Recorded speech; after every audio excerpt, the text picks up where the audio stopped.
Challenging star ದರ್ಶನ್ಗೆ ಸಂಬಂಧಪಟ್ಟ ಒಂದು ಬ್ರೇಕಿಂಗ್ ನ್ಯೂಸ್ ಇದೆ. ಬೆನ್ನು ನೋವಿನ ಸಮಸ್ಯೆಯಿಂದ ದರ್ಶನ್ ಬಳಲ್ತಾ ಇದ್ರಲ್ಲ, ಆ ಬೆನ್ನು ನೋವಿನ ಸಮಸ್ಯೆ ಮತ್ತಷ್ಟು ಜಾಸ್ತಿ ಆಯ್ತಾ? ಹಾಗಾದ್ರೆ ಮೈಸೂರಿನ ಫಾರ್ಮ್ ಹೌಸ್ ನಲ್ಲಿ ರಿಲ್ಯಾಕ್ಸ್ ಮೂಡ್ಗೆ ದರ್ಶನ್ ಜಾರಿದ್ರು ಅಂತ ಮೊನ್ನೆ ಸುದ್ದಿ ಬಂದಿತ್ತು. ಆದ್ರೆ ಇದೀಗ ಫಾರ್ಮ್ ಹೌಸ್ ನಿಂದ ಆಸ್ಪತ್ರೆಗೆ ಬಂದಿದ್ದಾರೆ ಅನ್ನೋ ಮಾಹಿತಿಗಳು ಲಭ್ಯವಾಗ್ತಾ ಇದೆ.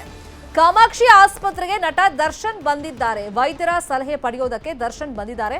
ಬೆನ್ನು ನೋವು ಮತ್ತಷ್ಟು ಹೆಚ್ಚಳ ಆಗಿರುವಂತ ಹಿನ್ನೆಲೆಯಲ್ಲಿ ಚೆಕಪ್ಗೆ ಅಂತ ಬಂದಿದ್ದಾರೆ. ಜನರಲ್ ಚೆಕಪ್ ಅನ್ನ ಮುಗಿಸಿ ತೆರಳಿದ್ದಾರೆ ದರ್ಶನ್ ಅಂತಾನೂ ಕೂಡ ಮಾಹಿತಿಗಳು ಲಭ್ಯವಾಗಿದೆ. ಈಗ ಮೈಸೂರಿಗೆ ತೆರಳೋದಕ್ಕೆ ಅವಕಾಶ ಮಾಡಿಕೊಡ್ಬೇಕು ಅಂತ ಮೊನ್ನೆ ಕೋರ್ಟಲ್ಲಿ ಪರ್ಮಿಷನ್ ಕೇಳಿದ್ರು. ಪರ್ಮಿಷನ್ ಅನ್ನ ಕೋರ್ಟ್ ಕೊಟ್ಟಿತ್ತು. ಅದರಂತೆ ಮೈಸೂರಿಗೆ ತೆರಳಿದ್ರು.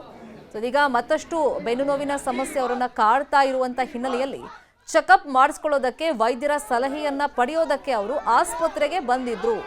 ವೈದ್ಯರ ಬಳಿಯಲ್ಲಿ ಚೆಕಪ್ ಮಾಡಿಸಿದೀಗ ವಾಪಸ್ ಹೋಗಿದ್ದಾರೆ ಅಂತಾನು ಮಾಹಿತಿಗಳು ಸಿಕ್ಕಿದೆ. ದೃಶ್ಯಗಳನ್ನು ನಾವು ಗಮನಿಸ್ತಾ ಇದ್ದೀವಿ. ಫಾರ್ಮ್ ಹೌಸ್ ಇಂದ ನೇರವಾಗಿ ಕಾಮಾಕ್ಷಿ ಆಸ್ಪತ್ರೆ ಮೈಸೂರಿಗೆ ಅವರು ಬಂದಿದ್ರು. ಅಲ್ಲಿ ಡಾಕ್ಟರ್ನ ಕನ್ಸಲ್ಟ್ ಮಾಡಿದ ಮೇಲೆ ಬೆನ್ನೋವಿನ ಸಮಸ್ಯೆ ಬಗ್ಗೆ ಒಂದು ಚೆಕಪ್ ಅನ್ನ ಮಾಡಿಸಿದ ಮೇಲೆ ಮತ್ತೆ ಅವರು ಅಲ್ಲಿಂದ ವಾಪಸ್ ಹೋಗಿದ್ದಾರೆ ಫಾರ್ಮ್ ಹೌಸ್ ಕಡೆಗೆ ಅಂತ ಮಾಹಿತಿಗಳು ಇದೆ. ವೈದ್ಯರ ಸಲಹೆಯನ್ನ ಪಡೆಯೋದಕ್ಕೆ ಅಂತಾನೆ ದರ್ಶನ್ ಆಸ್ಪತ್ರೆಗೆ ಇವತ್ತು ಬಂದಿದ್ದು. ಯಾಕಂದ್ರೆ ಫಾರ್ಮ್ ಹೌಸ್ಗೆ ಅವ್ರು ಹೋದ್ಮೇಲೆ ಬೆನ್ನೋವಿನ ಸಮಸ್ಯೆ ಎಲ್ಲ ಹೋಗ್ಬಿಟ್ಟಿದೆ, ಆರಾಮಾಗಿ ನಡೆದಾಡ್ತಿದಾರಲ್ಲ ದರ್ಶನ್ ಅಂತೆಲ್ಲ ಚರ್ಚೆಗಳು ಸೋಷಿಯಲ್ ಮೀಡಿಯಾದಲ್ಲಿ ಆಗಿತ್ತು. ಬಟ್ ಅದಾಗಿ ವೆರಿ ನೆಕ್ಸ್ಟ್ ಡೇನೆ ಇಲ್ಲ, ಕುಂಟ್ತಾ ಇದ್ದಾರೆ ಇನ್ನು ದರ್ಶನ್ ಫಾರ್ಮ್ ಹೌಸ್ ನಲ್ಲಿ ಅಂತ ಹೇಳಿ ಒಂದು ವಿಡಿಯೋ ರಿಲೀಸ್ ಆಗಿತ್ತು, ಮೊಬೈಲ್ ನಲ್ಲಿ ಕ್ಯಾಪ್ಚರ್ ಮಾಡಿದ್ದಿತ್ತು.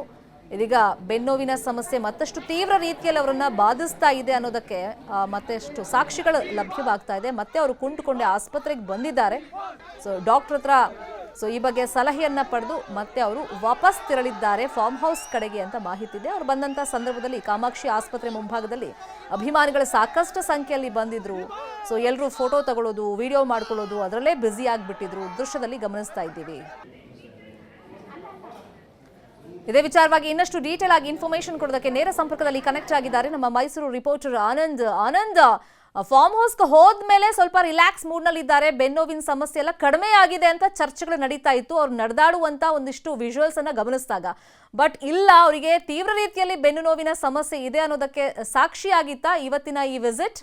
ಶರ್ಮಿತಾ, ಹೌದು. ಯಾಕಂತ ಹೇಳಿದ್ರೆ ಏನು ನಟ ದರ್ಶನ್ ಅವರು ಮಧ್ಯಂತರ ಜಾಮೀನು ಸಿಕ್ಕ ಬಳಿಕ ಮೈಸೂರಿನ ತಮ್ಮ ಫಾರ್ಮ್ ಹೌಸ್ನಲ್ಲಿ ರಿಲ್ಯಾಕ್ಸ್ ಮೂಡ್ನಲ್ಲಿದ್ದು, ಅಲ್ಲೂ ಸಹ ಸ್ವಲ್ಪ ಮಟ್ಟಿಗೆ ಕುಂಟುತ್ತಾ ಸಾಗ್ತಾ ಇದ್ರು.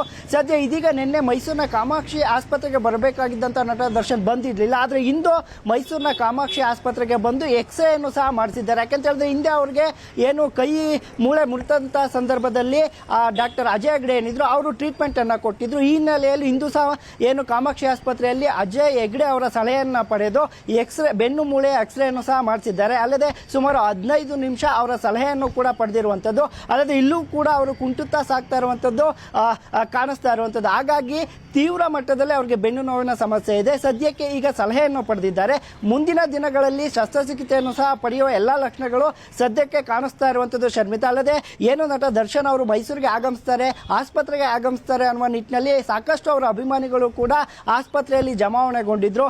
ಅವರ ಹೆಸರನ್ನು ಕೂಡ ಕರೀತಾ ಇರುವಂತಹ ದೃಶ್ಯಗಳು ಸಹ ನಮಗೆ ಸೆರೆ ಸಿಕ್ಕಿರುವಂಥದ್ದು. ಸದ್ಯಕ್ಕೆ ಈಗ ಇಲ್ಲಿ 15 ನಿಮಿಷಗಳ ಕಾಲ ಏನು ಅವರು ಸಲಹೆ ಹಾಗೂ ಎಕ್ಸ್ರೇಯನ್ನು ಮಾಡಿಸಿದ ಬಳಿಕ ಪುನಃ ಫಾರ್ಮ್ ಹೌಸ್ಗೆ ತೆರಳಿರುವಂಥದ್ದು ಶರ್ಮಿತಾ ಶೆಟ್ಟಿ.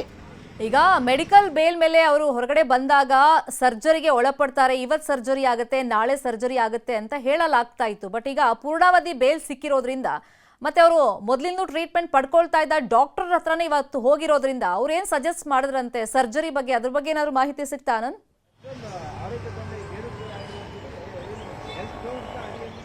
ಶರ್ಮಿತಾ, ದರ್ಶನ್ ಅವರು ಸದ್ಯಕ್ಕೆ ಸರ್ಜರಿ ಮಾಡಿಸೋ ಲಕ್ಷಣಗಳು ಕಾಣಿಸ್ತಾ ಇಲ್ಲ. ಯಾಕಂತ ಹೇಳಿದ್ರೆ ಈಗಾಗಲೇ ಅವರು ಸುಪ್ರೀಂ ಕೋರ್ಟ್ಗೆ ಅರ್ಜಿಯನ್ನು ಸಲ್ಲಿಸಲು ಮುಂದಾಗಿರುವಂಥ. ಯಾಕಂತ ಹೇಳಿದ್ರೆ ಅವ್ರನ್ನ ನಂಬಿ ಸುಮಾರು ನಿರ್ಮಾಪಕರು ಕೋಟಿ ಬಂಡವಾಳವನ್ನು ಹಾಕಿ ಸಿನಿಮಾ ಮಾಡಲು ಮುಂದಾಗಿದ್ರು. ಆ ಸಂದರ್ಭದಲ್ಲಿ ಅವರು ಕೊಲೆ ಆರೋಪದಲ್ಲಿ ಜೈಲು ಸೇರಿರುವಂಥದ್ದು. ಸದ್ಯಕ್ಕೆ ಈಗ ನಿರ್ಮಾಪಕರ ಕೈ ಹಿಡಿಯುವ ನಿಟ್ಟಿನಲ್ಲಿ ಒಂದು ವೇಳೆ ಶಸ್ತ್ರಚಿಕಿತ್ಸೆಗೆ ಒಳಪಟ್ಟರೆ ವರ್ಷಾನುಗಟ್ಟಲೆ ಕಾಲ ಮನೆಯಲ್ಲೇ ಕೂರುವ ಲಕ್ಷಣವೂ ಸಹ ಇರಬಹುದು ಅನ್ನುವ ವೈದ್ಯರ ಸಲಹೆ ಮೇರೆಗೆ ಶಸ್ತ್ರಚಿಕಿತ್ಸೆಯನ್ನು ಸದ್ಯಕ್ಕೆ ಮುಂದೂಡುವ ಎಲ್ಲ ಲಕ್ಷಣಗಳು ಕಾಣಿಸ್ತಾ ಇದೆ. ಹೀಗಾಗಿ ಸುಪ್ರೀಂ ಕೋರ್ಟ್ ಹೈಕೋರ್ಟ್ನಲ್ಲಿ ಒಂದು ಅರ್ಜಿಯನ್ನು ಸಲ್ಲಿಸಲಿದ್ದಾರೆ. ಬಳಿಕ ಏನಾದರೂ ಒಂದು ವೇಳೆ ವಿದೇಶಗಳಲ್ಲಿ ಶೂಟಿಂಗ್ಗೆ ಅನುಮತಿ ಸಿಕ್ಕಿದ್ರೆ ಅವೆಲ್ಲವನ್ನು ಕೂಡ ಕಂಪ್ಲೀಟ್ ಮಾಡಿದ ಬಳಿಕ ಅವರು ಶಸ್ತ್ರಚಿಕಿತ್ಸೆಗೆ ಒಳಪಡಬಹುದು. ಅಥವಾ ಒಂದು ವೇಳೆಯಲ್ಲಿ ಇಲ್ಲ, ಶಸ್ತ್ರಚಿಕಿತ್ಸೆ ಬಳಿಕ ಕೆಲವೇ ತಿಂಗಳಲ್ಲಿ ನೀವು ಪುನಃ ಮತ್ತೆ ಮೊದಲಿನಂತಾಗ್ತೀರಿ ಅಂತ ವೈದ್ಯರು ಏನಾದರೂ ಸಲಹೆಯನ್ನು ನೀಡಿದ್ರೆ ಅವರು ಶಸ್ತ್ರಚಿಕಿತ್ಸೆಗೆ ಒಳಗಾಗುವ ಎಲ್ಲ ಲಕ್ಷಣಗಳು ಇದೆ. ಶರ್ಮಿತಾ, ಈಗ ಫಿಸಿಯೋಥೆರಪಿ ಟ್ರೀಟ್ಮೆಂಟ್ ಬೆಂಗಳೂರಿನಲ್ಲಿ ಕೆಂಗೇರಿ BGS ಹಾಸ್ಪಿಟಲ್ ಅಲ್ಲಿ ಕಂಟಿನ್ಯೂಸ್ ಆಗಿ ತಗೊಳ್ತಿದ್ರು ಸುಮಾರು ಒಂದು 48 ದಿವಸಗಳ ಕಾಲ.